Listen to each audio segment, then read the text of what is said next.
Welcome back, everybody. I'm still Albert Einstein, as you can see. Let's talk again about permutations, also known as arrangements.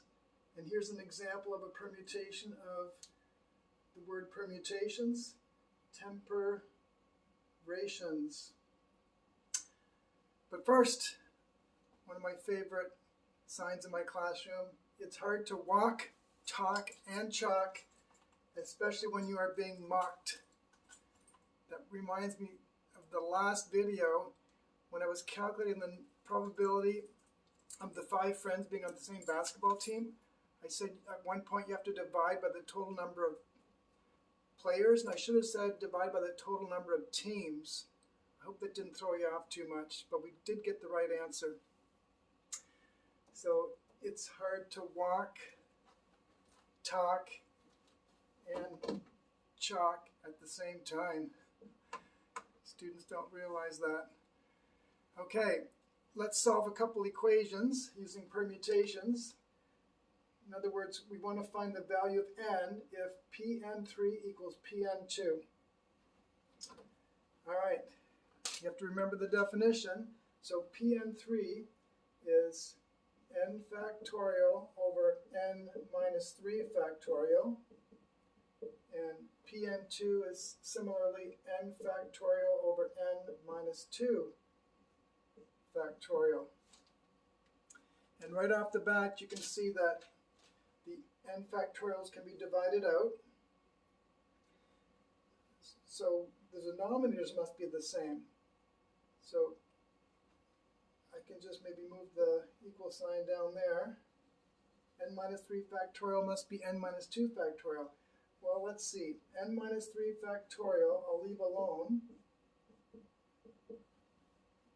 But n minus 2 factorial I'm going to replace with n minus 2 times what? The next smallest number. So n minus 3, n minus 4, all the way down to 2 or 1 if you want to put a 1 there, but it doesn't matter. So this will cancel all of this. So 1 is equal to n minus 2, or n equals 3. Now let's see if that makes sense. If I put 3 in here, I'm choosing all 3 from 3 items. And we've said before that that's 3 times 2 times 1. If I put 3 in here, I'm choosing 2 from 3 items. So that'd be 3 times 2. And of course, those are the same. So the answer makes perfect sense. Now let's solve the second one. Looks a bit more complicated. Let's find out. Using similar logic to the first one, n minus 1 factorial can be written as n minus 1 times n minus 2 times n minus 3 times n minus 4 all the way down to times 2. And the denominator is n minus 3 times n minus 4 all the way down to times 2. That's still equal to 20, don't forget. Then this all cancels. So I get n minus 1 times n minus 2, which if I expand that, I get n squared minus 2n minus 1n, so minus 3n plus 2 equals 20.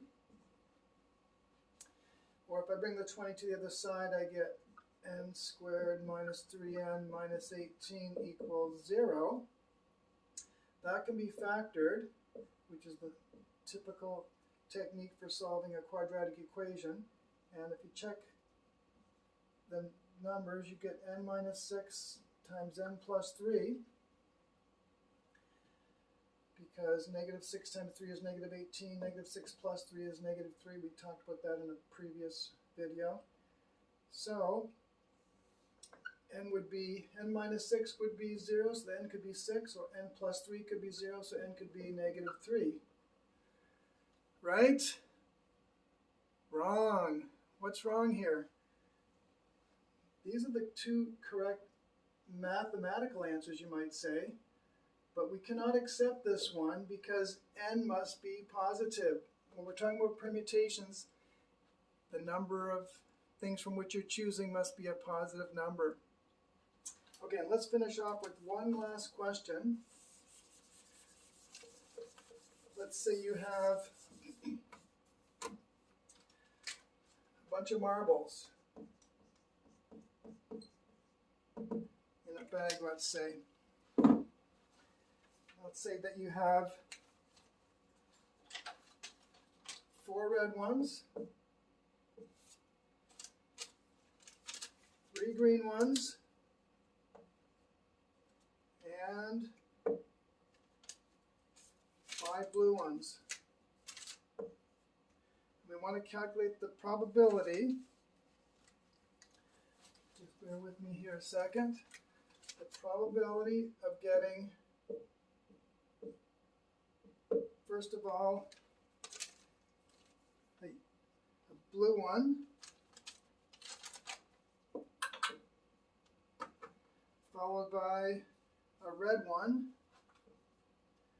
followed by a green one. So think about that for a minute. Does it involve permutations? How in the world are we going to figure this out? Well, after some thought and having tried a few different possibilities, this should be the same as the probability of getting a blue one times the probability of then getting a red one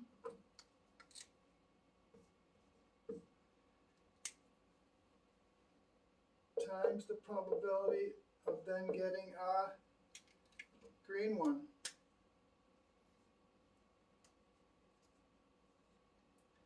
And I guess for completeness I should do this in black. Now let's say we do this, by the way, without replacement, which makes it a little bit more interesting.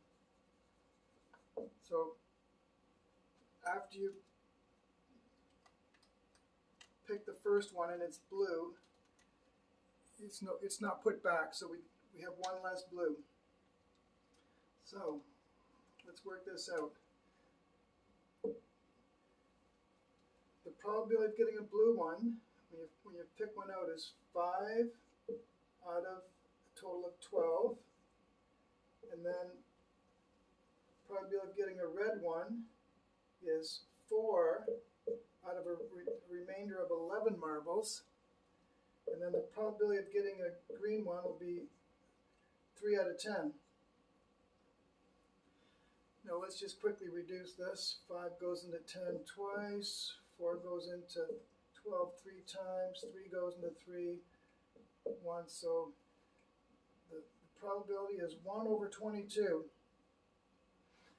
No permutations required. So often when you're given a question, you have to think about different ways of solving it. There might be more than one way to solve it, but it's got to be logical, and don't expect to be using a particular formula.